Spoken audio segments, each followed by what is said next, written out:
Welcome back to the Millennial Millionaire Podcast. For today's guest, we have an old friend of mine, a mentor, Mr. Darik Alexander. Darik's a former D1 athlete. He's a digital entrepreneur, a thought leader or world traveler, a father, a husband, and someone who I've known for a while that's made a big impact on my life. Dude, thanks for being on. I'm honored, man. First virtual podcast, so thank you. I appreciate it. That's it. Yeah, I've done them all in person, so I figured, we get this going. I didn't think you were going to be in Vegas anytime soon, and I wanted to jam out with you. Unfortunately, not right now. I'm juggling a 1 month old boy and then a 2-year-old. So right now, my time is scarce when it comes to traveling. But in the house, it's collective chaos, so we're good. I love it, dude. I love it. Darik, so me and you have known each other for, I think, like 13 years, dude. You were a massive impact on me when I first got into entrepreneurship, network marketing back in the day, which I definitely want to jam out about. But tell the viewers a little bit about your story, dude, who you are, what you're about. Yeah, thanks, man. It's fun jumping on these, I'm in a season of my life now where I feel like life's a little bit slower, but it's sweeter. And, now that I'm 33, a lot of my time is spent really just like being like the man of my household. And when I get like opportunities to kind of share my story and kind of jump on or do calls like this, it's always fun, whether it's in person or not.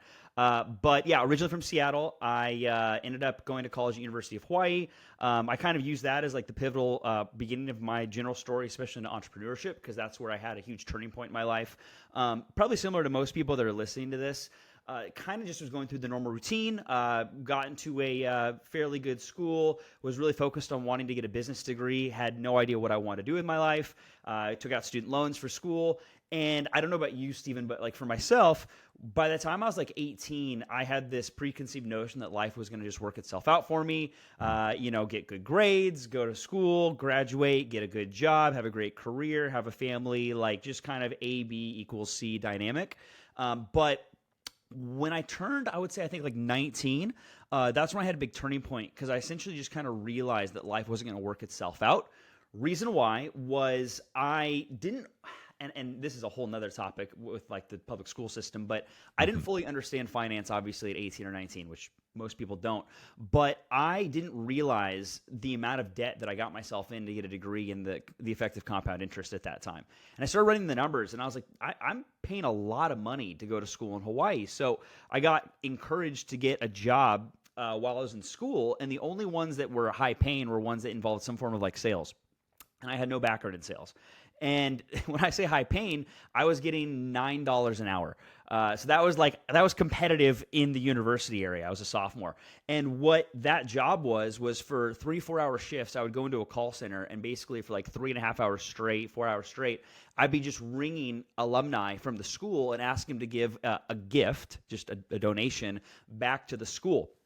And they had tiers that went from 4, 3, 2, 1 to 0. And based on the tier was almost like the net worth of the type of lead you would talk to. So if you're talking at a tier 4, you're lucky if they give you $3.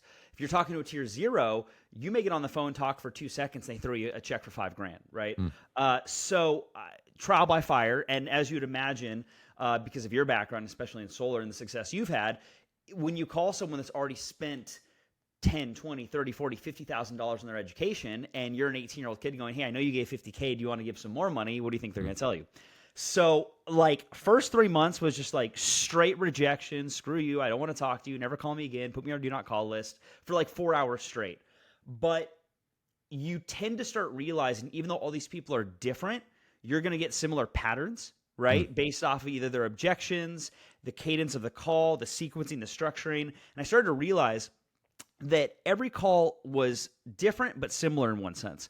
And so I just started getting better at using my tone, my enunciation, inflection on certain points, asking questions in a way to kind of guide the conversation the direction I wanted.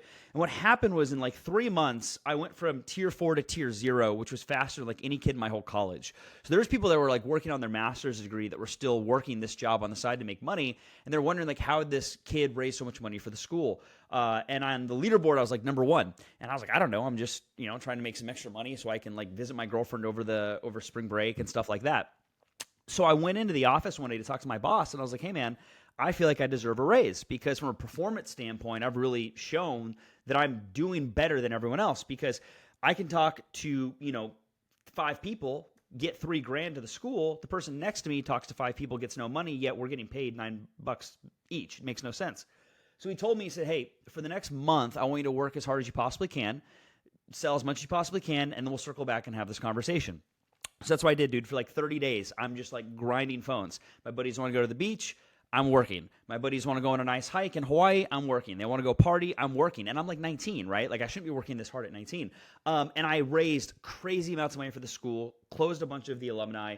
And at the end of that month, I'm walking out and it's like 7, 8 p.m. at night. And my boss goes, hey, come in my office. So I sit down, I go into the office, and he gives me an envelope, and he's like, you earned this. And I remember, dude, I literally would longboard back from that office to my apartment, and it was night, it was beautiful weather in Hawaii, and I would just longboard and like visualize my future in my life. And that time, I was longboarding, holding the envelope, and I didn't open it on purpose. I said, I'm going to open this when I get back to my apartment. And I was imagining the raise I had, how much more money I'm going to make, the things I'll be able to do with it. The same way you would imagine like a business deal going well and like your mid-20s or 30s with success. Like the 19-year-old version of me was imagining all this more money I'm going to get from this. And I never forget this. I go into my apartment, I sit down, I open the envelope, and my check that I got instead of $9 an hour was $9.80. Ooh. And like looking at it now, it's funny, but at that point, it was that turning point because I was like, oh, no one is going to save me. Like, no one's going to save me. Like, if I keep going this direction, I'm going to be just stuck in a hamster wheel for the rest of my life.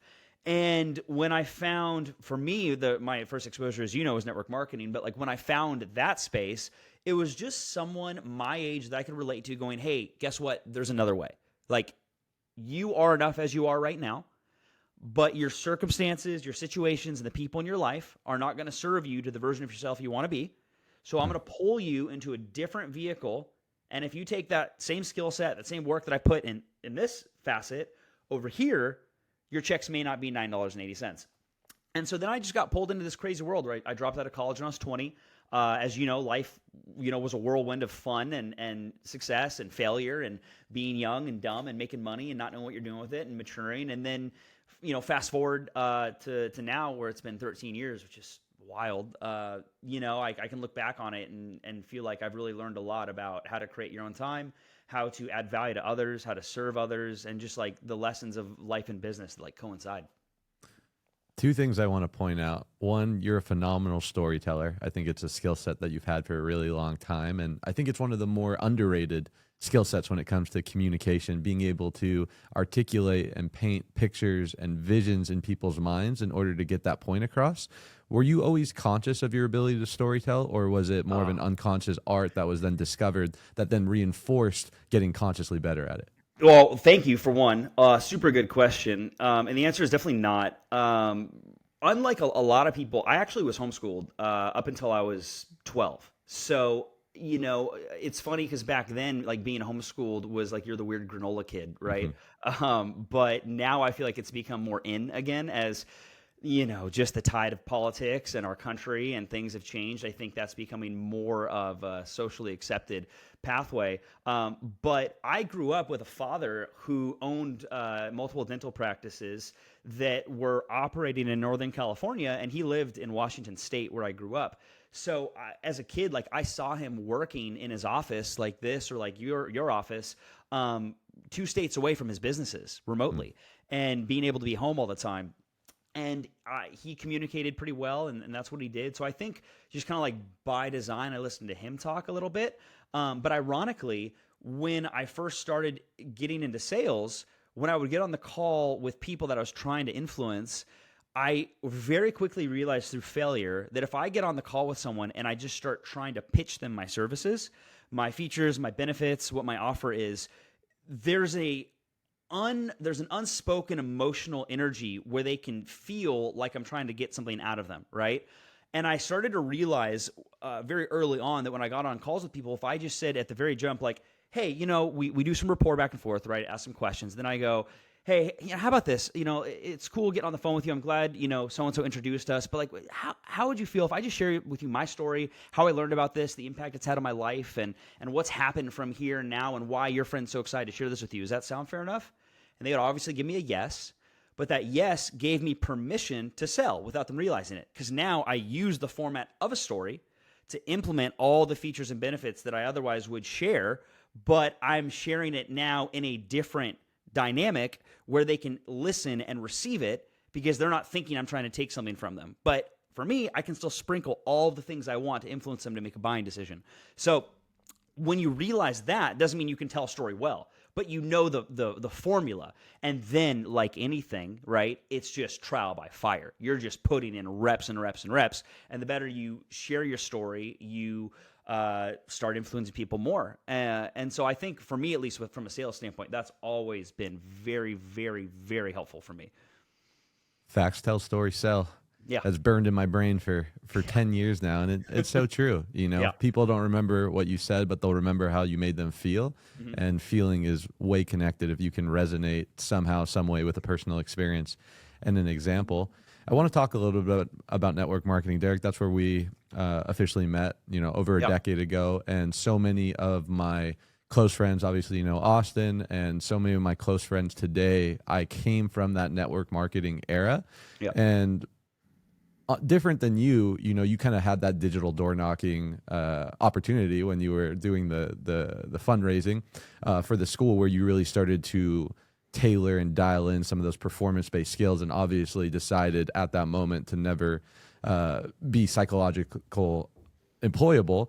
Mm-hmm. But what do you think is about network marketing or that platform that breeds so many entrepreneurs, so many high performers, and so many good people? You know, I'm sure me and you both combined know dozens and dozens of kids that maybe were broke, busted, and disgusted 12, 13 years ago. Maybe they didn't have success. I didn't have that much success in network marketing, but I learned so much, and now they're on doing bigger and better things. What do you think is that formula that people extracted from that experience? You know, to piggyback on that thought, I have to always acknowledge and recognize the people that I met through that industry that have achieved such insane, incredible things. I'm the first to tell people, you know, if you ask me like, hey, would you rather make more money, but you're going to be really busy grinding, or would you rather make less money, but you're going to be able to have the freedom to spend time with your family and enjoy your quality of life? Every single time I'm picking that one.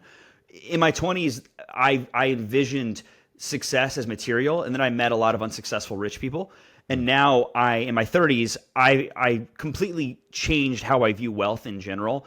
But to see so many people that I met in network marketing achieve, like you are one of the most perfect pivotal examples, like huge pinnacles of success and build, like not just incredible lives financially where they're making insane money, they're controlling their time, but really orchestrating like a team of people that respect them and look up to them, that they can lead and influence. Like that is what I think is really cool. Like it's something that you've done. It's something Austin's done. It's something a lot of our mutual friends have done. So like for me, it's really cool just seeing that. And like for me, it's like if I even helped with a drop of that path, that's really fulfilling for me to look back on when my life's slower now. But I would answer, there's like the current season of that industry, and then there's network marketing back when like you and I got involved, because I think it's a completely different space now. I'm not in this industry anymore, but like I think it's a different space in the sense that when we got involved, it really wasn't that common for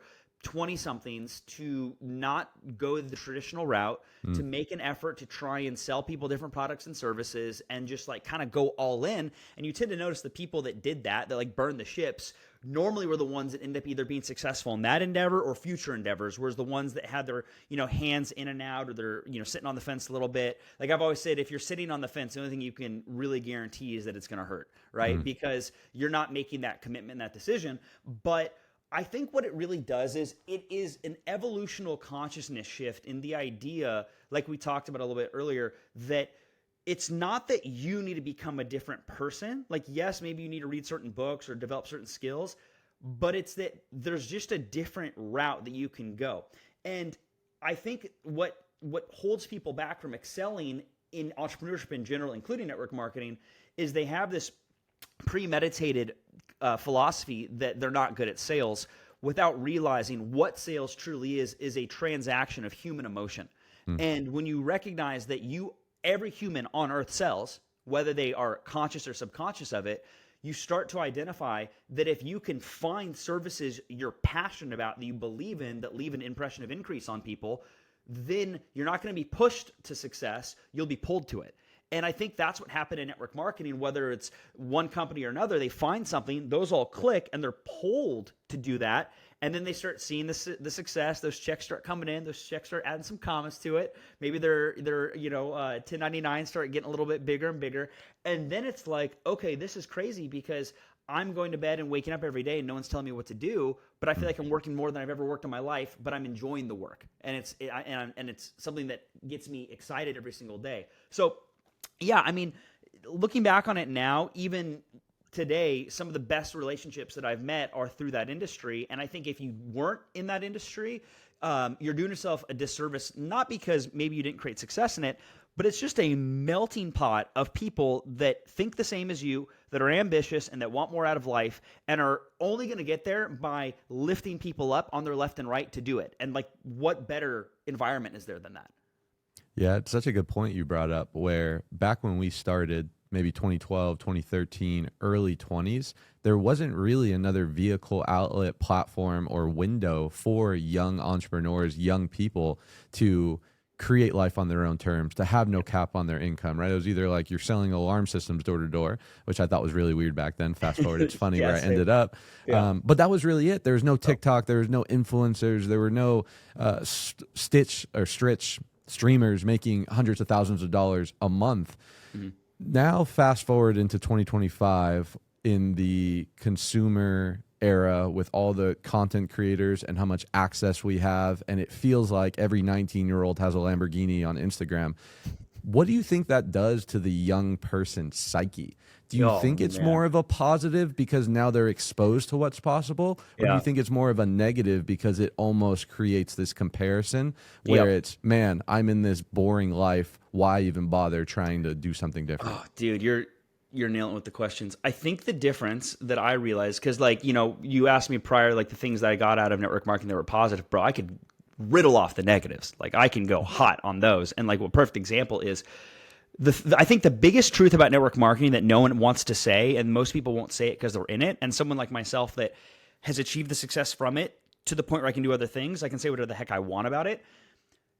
The biggest thing I've noticed is everyone wants to earn a certain amount of money in network marketing. That money they make, if they get it, all they want once they get it is to have enough money coming in, not from network marketing, so they don't have to worry about network marketing. So I'll give you an example. Let's say you build a team of like 500 people and you're making $10,000 a month. As soon as you make $10,000 a month, the first thing that you're going to want to do is, how do I use this 10 grand to reinvest or put into other businesses or whatever it may be to have an additional 10 grand coming in so that if this 10 grand disappears, I have this new 10 grand coming in every day. Why? Because the philosophical thing about network marketing that is dangerous is that when you're brand new, you look at these people's lifestyles that have what you want and they have those big checks, right? And they're saying, you can achieve this freedom or you can achieve this one day, right? So then they work really hard to try and create that success. But if they actually get to that point and now they're making those large checks, the only way they got there was also building a team of people that want that same thing. Mm-hmm. Well, if they actually enjoyed their life and lived how they want to live and started doing the things they wanted to do, their team is going to look at them with resentment, being like, they don't even work, they don't even grind, right? They're not even pushing, they're not hustling, they're just going on vacation, they're just doing what they want. And then now they can sow seeds of resentment in the leaders that, they're with, and then maybe go join some other thing or go do something else or whatever it may be. When the truth of the matter is like, no, they just got to a point where they can earn money whether they're working or not, which is what you want to do too. So shut up and produce so you can be where they're at. And the reason I bring this up, like for example, I remember my wife and I, we went on a honeymoon in 2022 to Kenya and Tanzania. And we went to Masai Mara and saw like the wildebeest doing like the crossing. It was really cool when they crossed the river and whatnot. And we were there for like 2 weeks.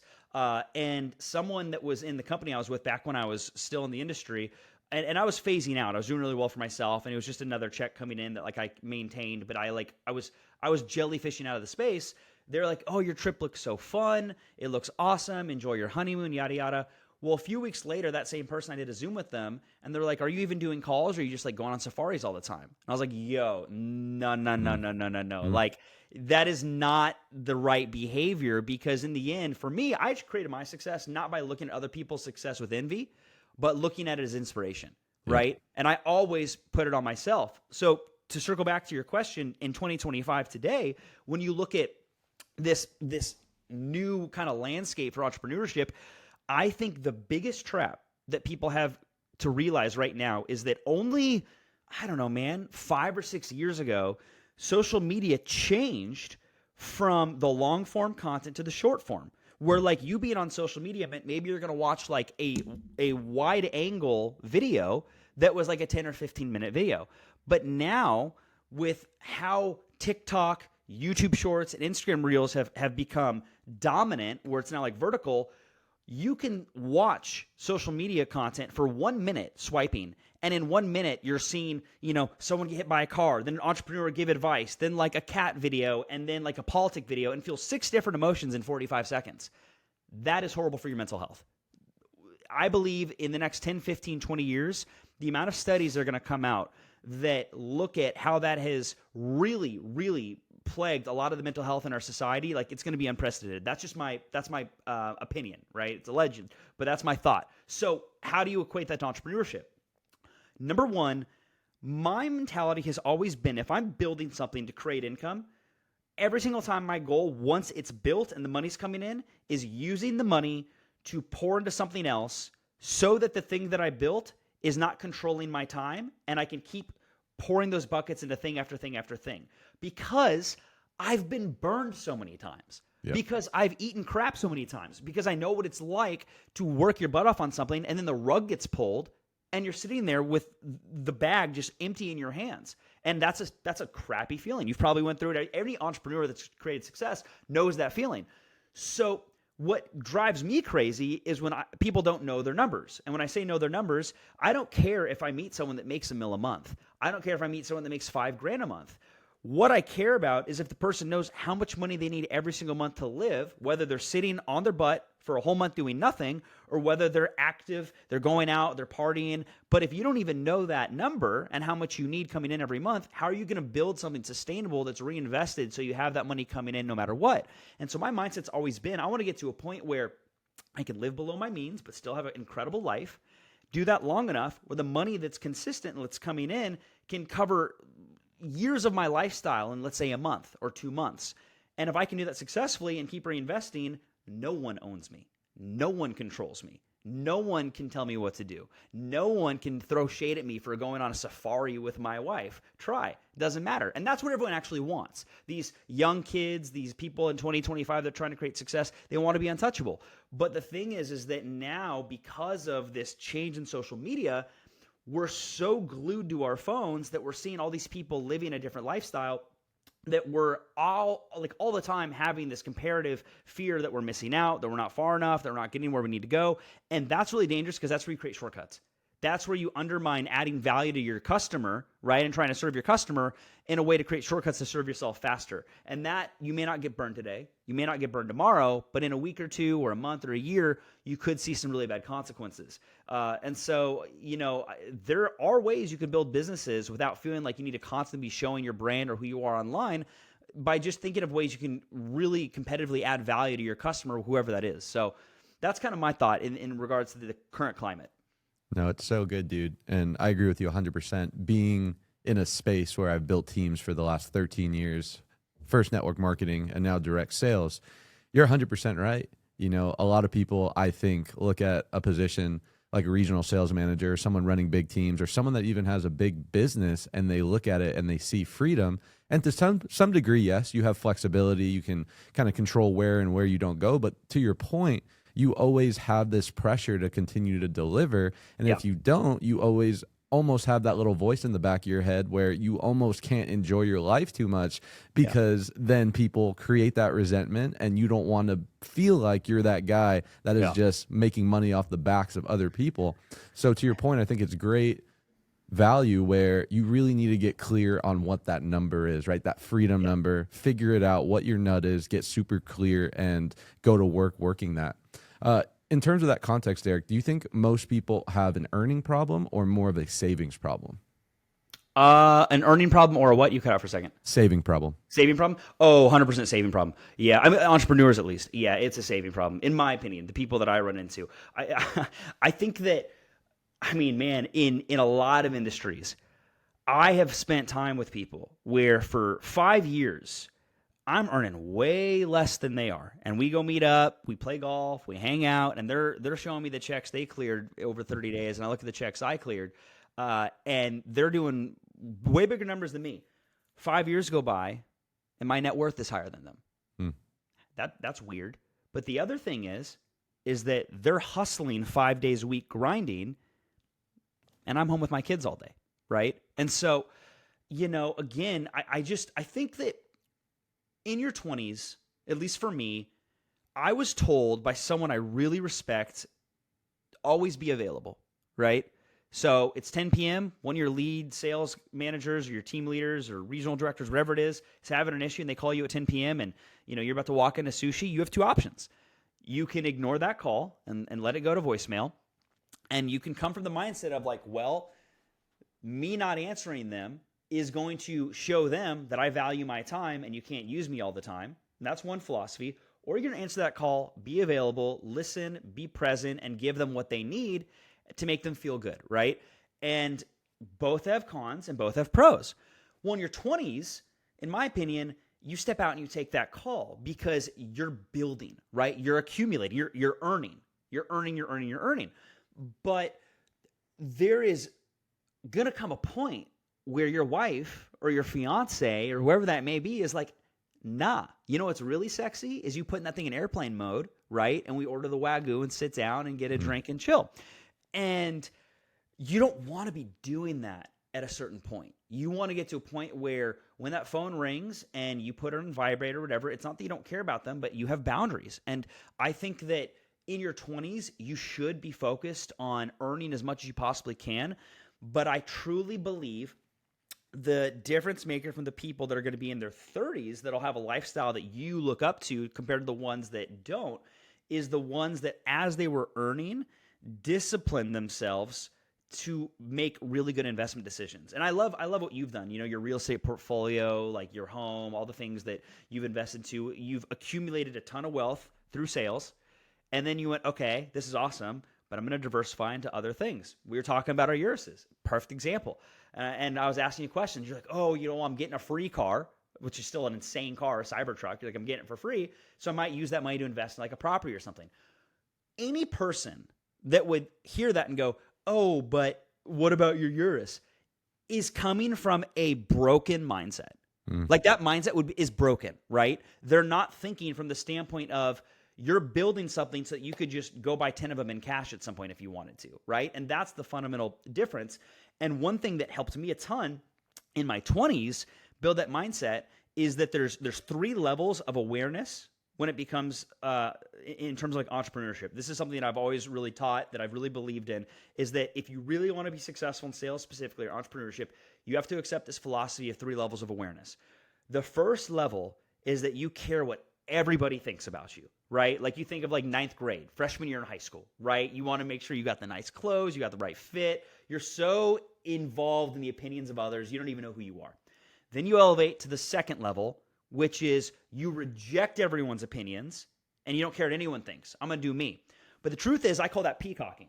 And you see that a lot, right? Like, remember in high school, maybe people were like goths or like emos or whatever. They rebel, rejecting social norms, acting like they don't care. But the truth is that rejection is really insecurity masked peacocking, wanting everyone to love them and accept them. And we see that a lot in politics today. I won't get too political, but like there's certain groups where you see that a lot, where they act like they don't care what anybody thinks, but they're trying to be so known and get so much attention that really it's just even more insecurity than level 1.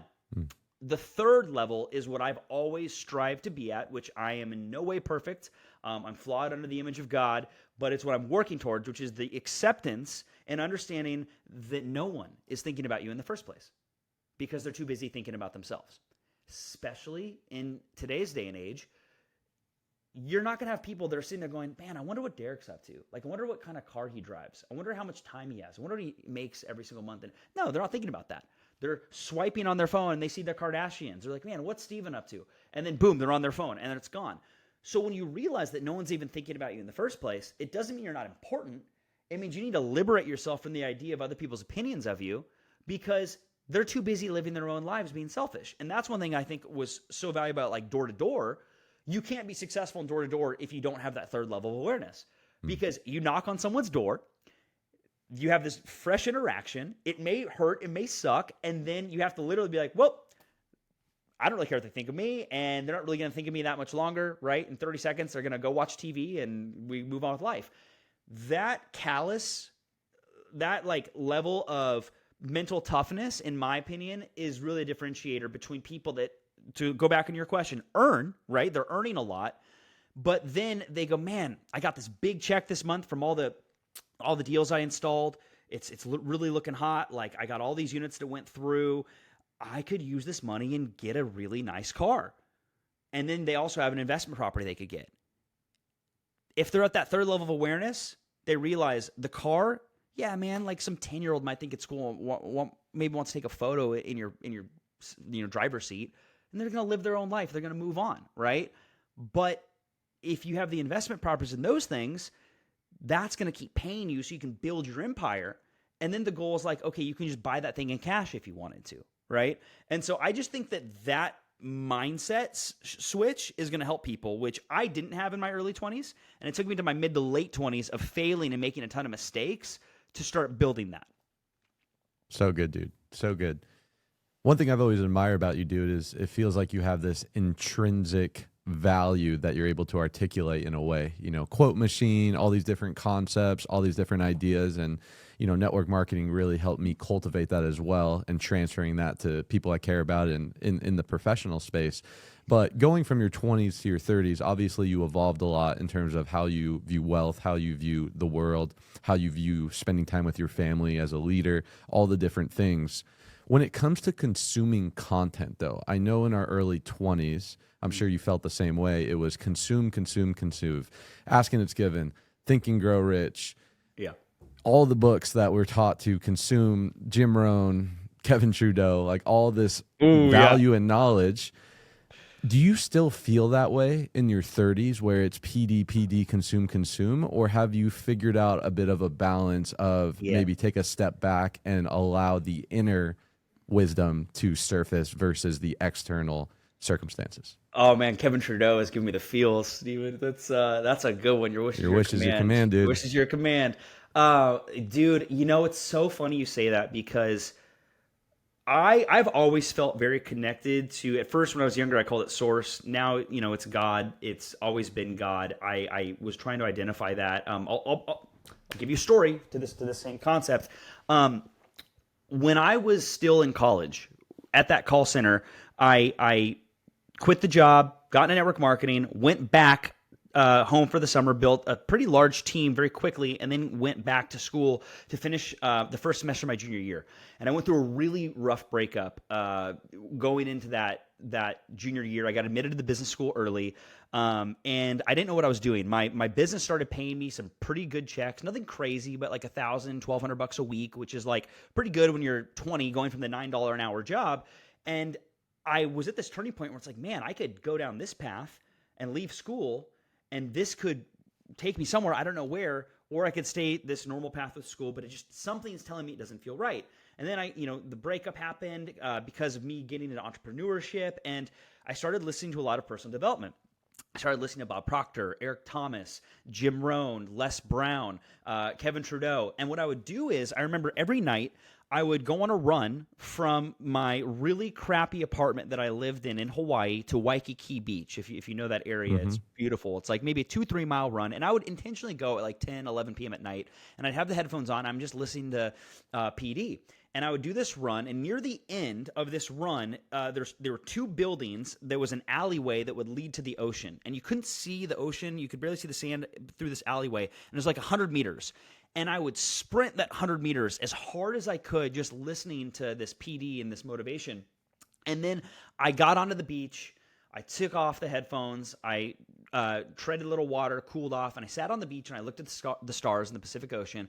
And I just tapped into God. I just tapped into this presence, this energy, this all-knowingness that was comforting me, going, hey, you don't have to know everything right now, but you just keep taking a step, keep taking a step, and it's going to unwind the way that you dream it'll be. And it may not happen on your timeline, but it will happen.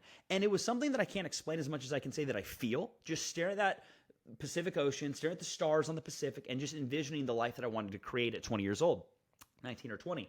And PD helped me generate feelings.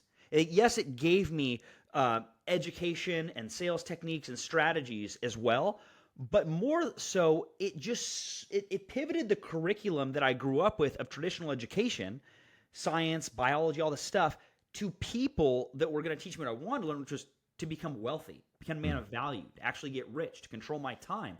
And I didn't know there was a difference in discerning it. And so I fell in love with that path through my 20s. And it's kind of funny. So looking back, when I got married, my wife and I, we got eloped. So we did an elopement, and we did it in Bora Bora. And it was April of 2022. The month before, I closed a deal that I had been working on closing for had to be like 2 years. And it was one of those contracts. I have a merchant processing business where you underwrite certain businesses. If you get high volume businesses, if you get that business and you get that deal and everything's good, every month they do volume, you get a check, and it's a very residual business. And if you do a high volume company and you're able to migrate that business over, you can have some life changing income out of nowhere that just continue. And the month before we got eloped, I found out that we closed a deal that was going to pay me like more money than I've ever imagined, more money than I've ever made in my entire life. And the cool thing was it was a residual payment that I'd get paid on the 5th of every month. And so I'll never forget, we're getting eloped. We're in Bora Bora. We got married that morning. And then there's it's called a Motu. It's a little island where we did the ceremony. And that night we were going to have dinner, watch the sunset, and they have a little fire dancer and performer. And again, it's been like 8 years since I was in college and dropped out. I was 8 or 9 years. And I'm with my beautiful wife, who I'm so in love with. And, we've known each other since 2016. So it's a matured love that's grown. And we have this beautiful night together. And I'm in this boat at night, and we're going back to like our little bungalow hotel room. And I look up at the stars, and I see a shooting star, and I see the Milky Way, and I just got filled with this like ethereal spiritual energy of gratitude. And I'm like, oh my God, I'm with the woman of my life. I'm in this beautiful place. I hit these financial goals that I've wanted to hit since I was 20 years old. And I realized I was staring at the exact same sky in the Pacific Ocean that I stared at 8 or 9 years ago when I was 20, trying to find out my turning point of what I wanted to do in my life and where I wanted to go. And it was so like 360 that I went, hey, like, you've done okay. And it wasn't because of me, it was because of a higher power. But I think that if I didn't have these guiding books and principles and audios and things that I could listen to, it would have really been a different story. And it really made an impact on me. So I'm a big proponent of it, but I do think there's a caveat that you have to differentiate reading like a really good book that's going to help level you up in life, or a good audio, and just scrolling aimlessly on micro content that you can forget as soon as you consume. So what I've actually done over the last year is I actually took a break and started reading nonfiction, where I was reading like a series that my buddies have told me is a really good nonfiction book, and they're like 1,000-page books.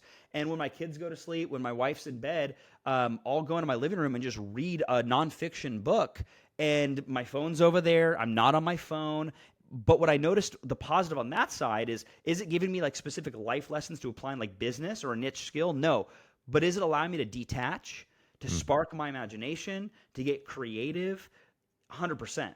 Where I'm not staring at a screen, I'm disciplining myself to kind of do something different that's unique. And that's been really healthy for me too. So I think when you're younger, again, it's important to go through that. But as you get older and you have some of that time, like, you should escape into some fiction that maybe entertains you and gives you a different feeling of emotion than just being addicted to this like hustle, personal development culture. Because it's more important that you're getting values that you can apply than just getting stuff nonstop. I agree, dude. Darik, you've had quite the robust professional career so far, from pivoting to adapting to changing different industries, the rug pulls, all the amazing stuff that has led you to the beautiful life that you've created right now. Are there any principles, skills, or things that you feel like translated through the different industries and through different pivots that helped you make the adaptation not as hard?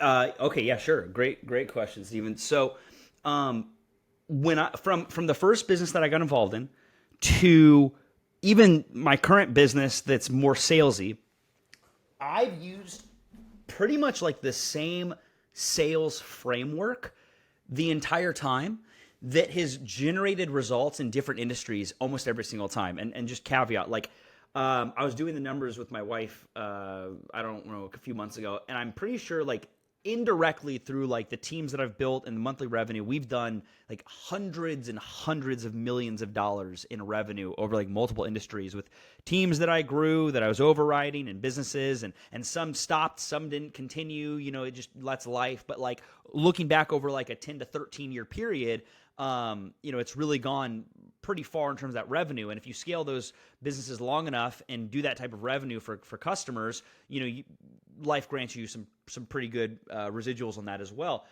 So in terms of a framework, the analogy that I would use from like network marketing days even to now with sales tactics is I use the analogy of two buildings with a tightrope that goes across, and your customer is on one side of the tightrope, and we're going to call your customer a skeptic, okay? And on the other side of the tightrope is them being a superstar, because anyone can close their cousin, anyone can close their mom. But if you can convert skeptics to superstars, then you can get the medium-tiered prospects.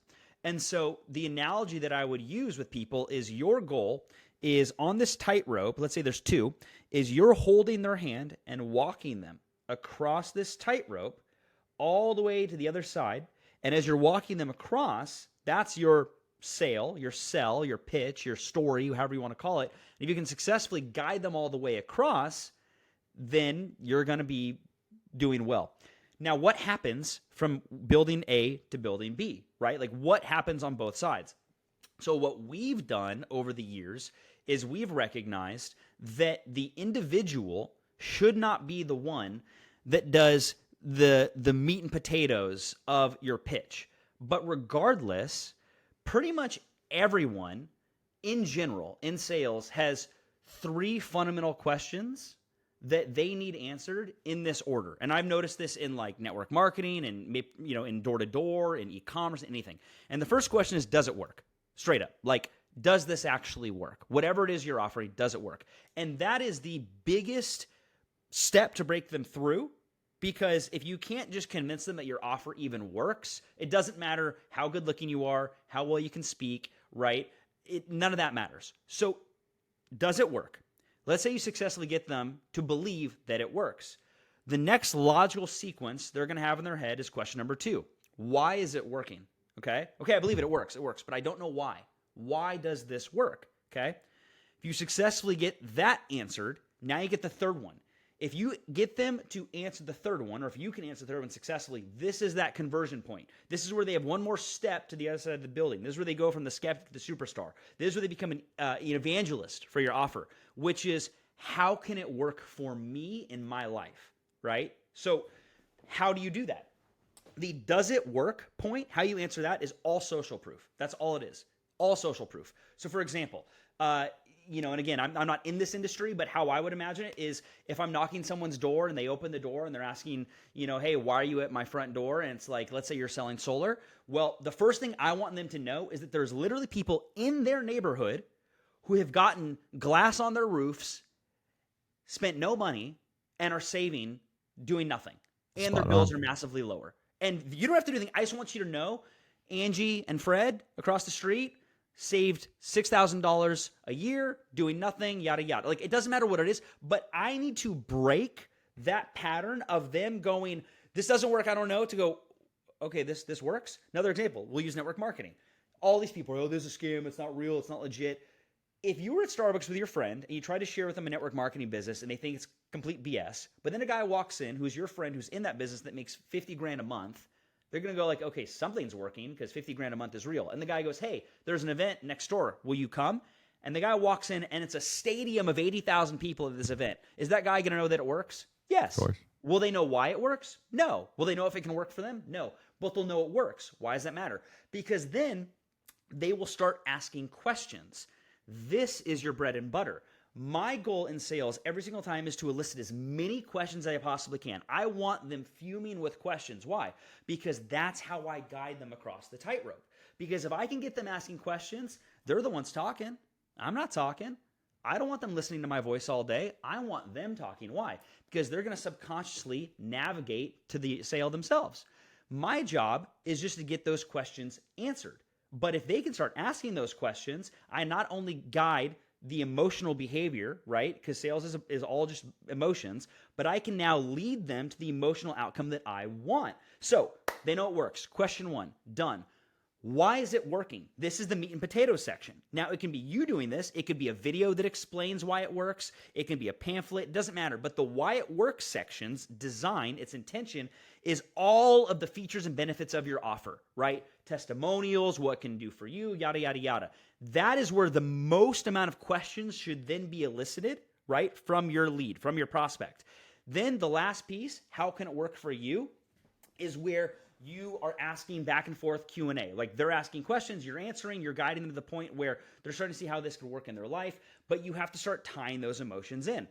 You know you're doing it correctly. You know you got them to the end of the building if they've asked so many questions that it's starting to get quiet, starting to get almost a little uncomfortable, right? And that's your job, to guide them to make a buying decision. That's your job, to assume they're going to get involved with what you do. What I've experienced every time is I'm always going to assume they're going to get involved with me. I don't ask, right? I never ask. I just assume. And so like one thing that's worked really well for us is when it gets to that dull, awkward period where they're right at the edge of the building and you want them to take that final step, you go, well, let me just ask you this, Stephen. You know, obviously you see that, you know, Ann and Frank, like they're doing really well now. They're saving some money. Like you explained to me that your bills are pretty high. On a scale of 1 to 10, like 1 being, you know, you want to shut the door in my face and, you know, have me kick dust, but 10 being you want to actually get these solar panels on your roof. Like where are you at right now? What number? They're going to give you a number. Most people hear this and go, oh yeah, 1 to 10. But the thing that you don't realize is it's not about whatever number they give you.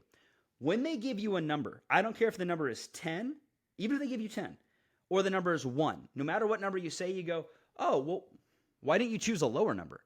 Why? Now they have to defend the reason why they didn't give you a lower number. You forced them to now list all the features and benefits of question number 3, how this can work for their life, right? Oh, they say 7. Why didn't you choose a lower one? Well, you know, we have been wanting to blank. We have been wanting to this. We have been wanting to that. So it could yada, yada. You let that draw out. Keep polling. Let them speak. And then, great. Well, let's get you in the system. Let's set a date for putting these panels on your roof. Let's blah, blah, blah. And then I'll see you next week. Is that fair enough? Now they're inevitably going to say yes or, oh, well, hold on, no. But now here's the difference. If they then say no, they look dumb, not you. They feel uncomfortable, not you. Right? Because when they say, oh, well, I don't know, yada, yada, you go, oh, well, you had just shared all of the reasons why you weren't choosing a lower number, all of the reasons why it would make sense. So just like the last 100 people that did what you just did, they always get glass on the roof. So I just assumed you were like those other 100 people, right? And then you go into the follow-up if they don't buy.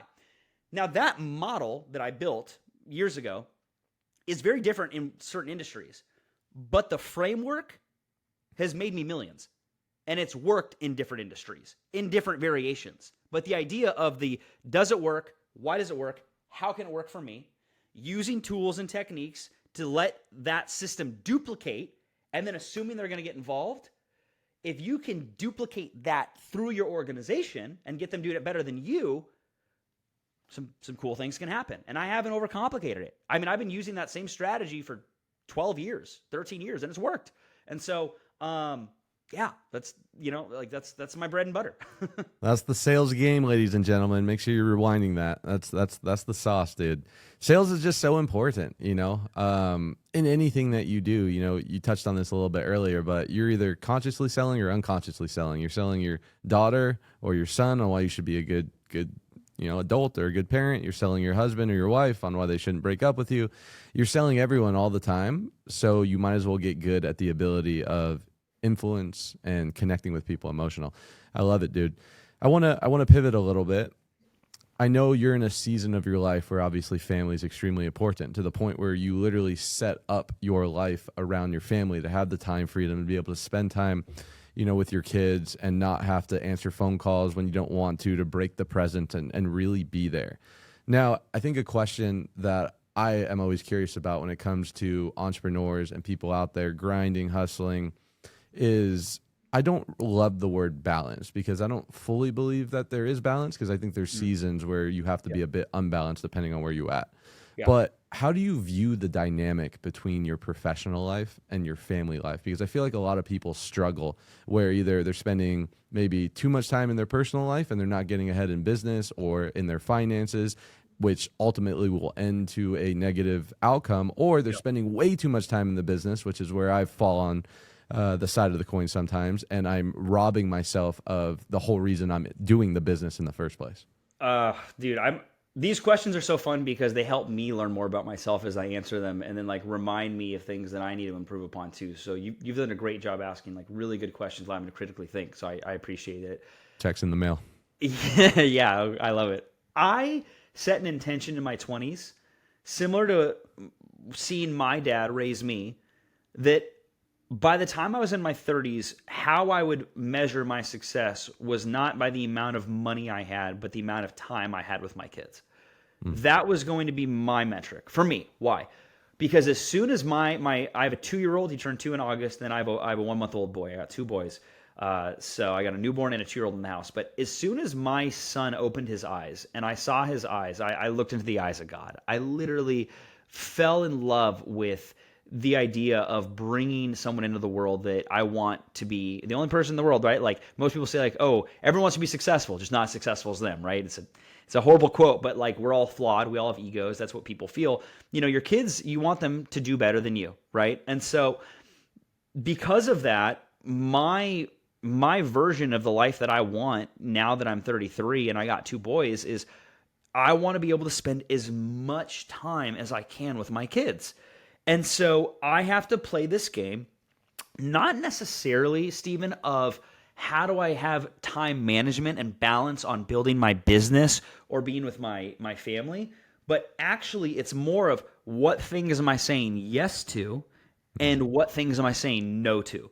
Because fortunately, I've been able to position myself, knock on wood, where now if I don't want to work, I just don't have to. And it's been like that for years. Like I've built businesses and systems that pay me whether I'm there or not, whether it's businesses I've underwritten that are just, doing volume and I get a check paid every month, whether it's investments that I get passive income on because of old things that I've built. I've diversified to a point now where I'm able to earn money to the point where I live very comfortably with that coming in, where if I did nothing for the next 10 to 15 years and my income didn't go down, but it also didn't drastically go up, I could just compound what I've built and keep my current expenses where they're at and have an incredible life where I'm super fulfilled, where like last year, this time, my wife and at the time my son was 1, we just decided to go to the south of France for a month, then went to Italy for a month, then went to Barcelona, and then took a 2-week cruise from Barcelona back to Florida. And we were gone for 2.5 months, and I was making money the entire time I was gone, And so like for me, that's what I really care about. Now, that being said, if I made the conscious choice also to build a new thing and really go all in on that new thing, and that means I'm going to spend less time with my kids because I'm building this thing, and in the next 3 to 5 years or 10 years, it's paying me a crazy amount of money, but I sacrificed pivotal developmental phases or stages of their life, that's not Darik in his 30s success to me. Success to me in my 20s was make as much money as I can. Success in my 30s is, my son's 2 years old. If I throw him in a pool, he can flip on his back and float and then flip out on his front and basically tread water to the steps to get up. Why? Because I've taken him to infant swim rescue training 3 days a week for 10 minutes every week for 3 days for a year and a half. Like I show up. When we go to like a little gym once a week, it's kind of like a little gymnastics class. A lot of the times I'm the only guy in the room, right? That's my flex. Like that's my version of success, because I just know when he's 7, 8, 9, 10, 12, etc., he's going to be a high valued man, which they're rare of in today's society. He's not going to be a cuck. He's not going to be an introvert. He's not going to be a victim. He's going to be a high-valued man that takes from the world what he wants and gets what he needs, and he doesn't wait, and he doesn't play this game where because of whatever certain societal background he's oppressed. No, not my boys. My boys will be leaders. Why? Because I was present to be there. So, like, it's just preference, right? And it's priority, and it's where that is for you. I have an incredible wife that has those same values as me also. So that helps a ton. But I encourage everyone, like, I think it'd be better to situate your businesses and your systems and whatever it is in your life so that when you have kids, you can be with them. If that means you wait a year or two, as men, fortunately, we have the ability to wait a little bit longer than women. If that means you waiting another year or 2 or 3 years means you're going to be able to be that kick-ass father and that's important to you, then do it.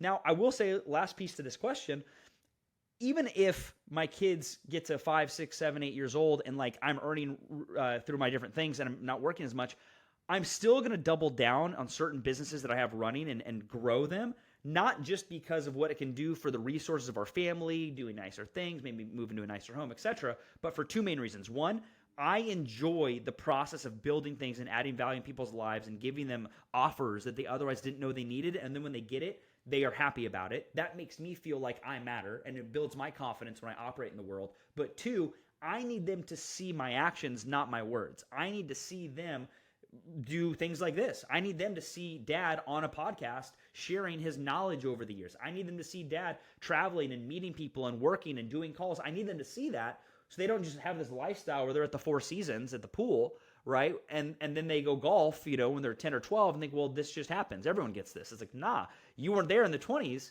right? In my 20s, when I was sleeping on my friend's couch, right? Yeah, when I was knocking doors. So it's a different mindset. But that's my view of that one. Yeah, I think the thing I take away from a lot of this, Darik, that I think the viewers should take away as well is you're so clear on what you want your life to look like.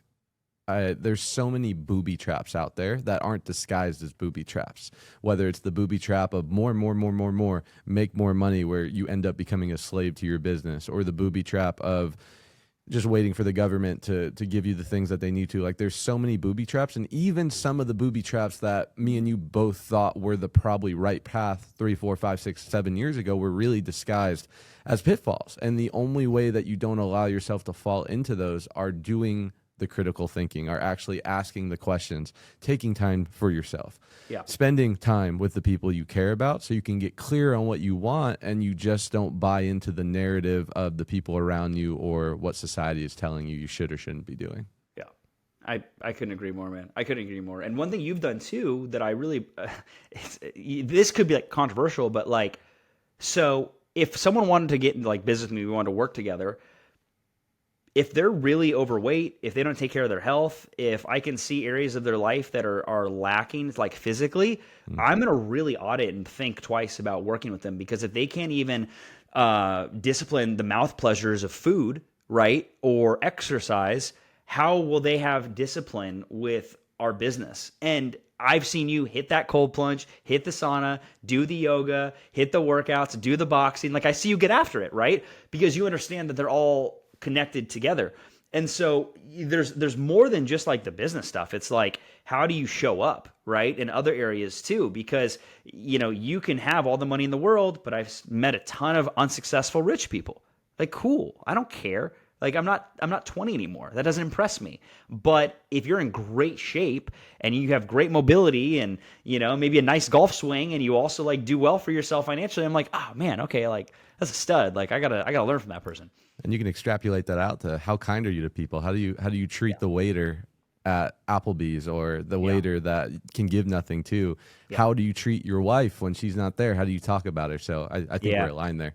Dude, Darik, this has been freaking amazing, dude. Always a pleasure. My last question for you. get you back a little bit in the timeline. If you could go back in time to Darik when he was 20, 21, 22 years old, hungry, just came out of school out there in Hawaii, and the Darik today, who's a father, a husband, a successful entrepreneur, could give that 20-year-old Darik advice to accelerate his happiness, his joy, his abundance, his success, what would that advice be? I would tell the younger version of me that as long as you listen to the deep voice that's like for example, you know that voice in your head that's talking, right? That you hear, like your imagination. It takes two people to have a conversation, right? So if there's a voice talking, that means there's someone listening. So who's listening on your side, right? And I would call that like your heart. I would call that your intuition. I would call that God. I would call that your consciousness. But I would tell him to listen to that more, as much as you possibly can.